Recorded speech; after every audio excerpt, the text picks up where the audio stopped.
Aujourd'hui, je voudrais te parler d'expérience, je voudrais te parler de tests, d'essais, d'erreurs, de choses comme ça. Pourquoi ? Parce que ça me paraît fondamental, ça me paraît évident. Je vais donner des exemples. Le basilic attire les escargots. Enlever les gourmands des tomates.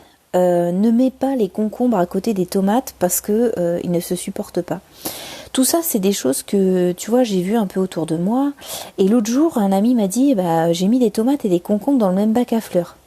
Et concrètement, j'ai lu que ces deux légumes ne se supportaient pas et que finalement, ça empêchait l'un et l'autre de bien fonctionner. Et concrètement, je lui ai rien dit. Alors tu vas me dire, attends, c'est abusé. T'aurais dû lui dire qu'il t'entendait pas et qu'il a fait une erreur et que finalement, il devrait pas faire comme ça. Je l'ai pas fait parce que déjà ça l'aurait influencé et je voulais absolument pas l'influencer. Et puis je me suis dit mais je sais pas tout en fait. Loin de là, encore moins au jardinage. Rien n'est figé dans le marbre. Rien n'est acté de manière indiscutable et universelle. Et je pense qu'on devrait se dire ça en fait. On devrait, tu vois, j'ai réussi à faire pousser cette espèce dans mon jardin. J'ai réussi à faire pousser tel légume dans mon jardin telle année. Et uniquement dans mon jardin et uniquement via telle année. Et ne pas penser de manière universelle, de manière absolue, du genre j'ai réussi à faire ça, tout le monde peut le faire. C'est faux de penser comme ça, parce qu'il y a des fondamentaux, bien sûr, il y a des choses immuables, mais rien ne remplacera ton expérience et les tests que tu vas faire. Exemple. Je réalise une expérience sur 2 pieds de tomates, tu vois. Un avec des gourmands et l'autre sans gourmands, que je vais enlever. Donc on va dire une approche plutôt traditionnelle d'un côté et une manière un petit peu plus permaculture de l'autre. Et je pense que cette expérience, elle est intéressante et même elle mérite d'être partagée parce que j'ai toujours un point de comparaison. Et c'est la comparaison entre ces 2 pieds de tomates qui est intéressante. Seulement la comparaison entre ces 2 pieds. Et finalement, si on fait la même expérience chez toi, tu auras peut-être pas du tout la même production de tomates.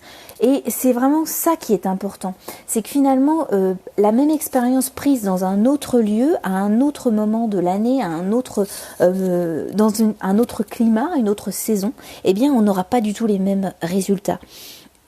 Et c'est pour ça que c'est intéressant de comparer entre ces 2 pieds, parce que finalement, via la même constitution, le même sol, le même moment, la même saison, la même manière de fonctionner, le même jardinier, c'est ça qui va être intéressant, c'est qu'on va pouvoir mettre en relief les modes de fonctionnement, le fait que les gourmands ou pas fonctionnent. Et c'est ça qui est intéressant.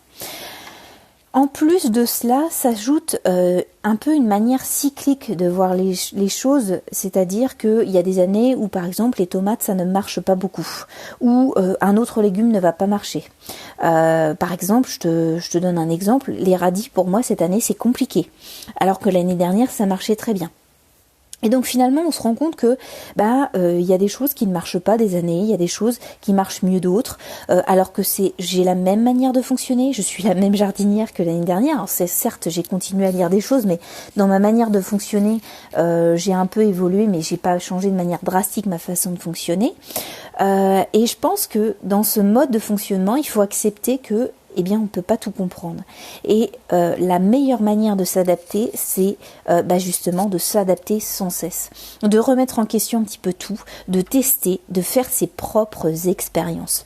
Teste des choses. Alors je te dis pas de prendre la totalité de ton jardin et de faire des tests sur la totalité de ton jardin, parce qu'il y a des choses qui vont fonctionner et d'autres pas. Et quand on se dit mince, j'ai fait que des choses et des tests qui n'ont pas fonctionné, tu te retrouves sans production. Non, le but c'est vraiment de se dire tiens, j'ai 1 mètre carré, effectivement je sais pas trop ce que je vais en faire, ça peut être l'occasion pour toi de faire des tests et de dire tiens, si cette année je fais ça, est-ce que j'aurai des bons résultats ou pas? Et c'est à partir de ces résultats que tu vas pouvoir avancer et faire évoluer. Je te donne un exemple, ma voisine, chaque fois que je la vois, elle me donne des graines de fleurs et qui poussent mais super bien dans son jardin. Mais chez moi, ça marche pas beaucoup, tu vois, ça marche très très peu. Alors qu'on a quasiment la même météo, on est voisines, on n'a pas le même terrain, mais on n'a pas la même approche. Et même si notre météo est quasi la même si notre climat est quasiment le même, et qu'il n'y a pas de différence énorme, eh bien il y a toujours des différences parce que je suis différente, j'ai une approche différente dans mon jardin. Elle-même, elle travaille beaucoup le sol, moi je le travaille pas du tout. Donc il y a tout ça, il y a des variantes qui sont à prendre en compte et sur lesquelles on va pouvoir jouer, on va pouvoir jongler et tester des choses. Donc il y a des espèces qui vont très bien marcher chez toi et puis il y en a d'autres qui vont moins fonctionner. D'une manière ou d'une autre, il y a des changements au niveau des années, il y a un changement au niveau des variétés de légumes que tu fais, il y a des changements au niveau climatique, rien qu'en termes mondial. Donc tout ça, c'est à prendre en compte. Et aujourd'hui, si tu es modulable, c'est-à-dire que si tu t'adaptes très très bien à ton environnement et que tu réagis et que tu réajustes très vite ton jardin, eh bien tu auras une approche beaucoup plus résistante et comme on appelle de la résilience, qui fait que on s'adapte très très bien à son environnement et surtout aux changements que cet environnement nous impose. Donc voilà, aujourd'hui j'ai plus une approche en souplesse de mon jardin et c'est ce qui fait qu'aujourd'hui j'arrive à avoir une bonne production et surtout une approche beaucoup plus simple des choses et non pas une approche fixée sur les 10 prochaines années. Mais plutôt une remise en question perpétuelle des choses qu'on me donne, des avis qu'on me donne et finalement je le mets en place dans mon jardin et je vois ce qui marche et ce qui ne marche pas. Et c'est comme ça qu'on devrait fonctionner au jardin. En tout cas, c'est mon avis. Si tu veux aujourd'hui plus de conseils sur le jardin, comment avoir une approche différente sur le jardin, comment avancer, comment évoluer, te poser les bonnes questions pour avancer de manière simple et intéressante et surtout ludique, eh ben écoute, c'est simple, clique sur le lien en dessous de ce podcast et tu auras mes mails de quotidien.